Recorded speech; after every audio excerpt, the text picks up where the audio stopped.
Alpomish haqida. Afsonaviy alpomish, ertakmisan yo mish-mish, ko'rinishing alpqomat, hech kim qilolmas toqat.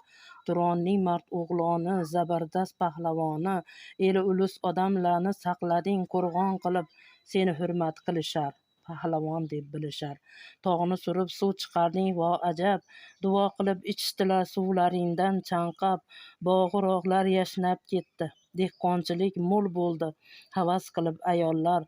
O'g'lin qo'ydi alpomish, yer yuzida ko'paysin sendek olsin olqish.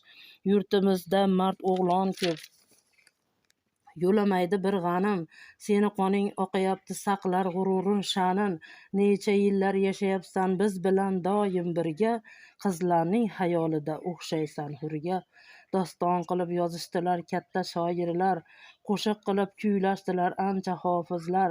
Umri boqiy yashayapsan alpqomat o'g'lon, yelkadoshdir hamisha o'zbek pahlavon. O'zbekiston yurti alpomishlarga boy, bemovrud qadam tashlasa holi bo'lar rivoy. Senga atal she'r yozay deb oldim qo'limga qalam, katta shoir emasan shunisi qildi alam.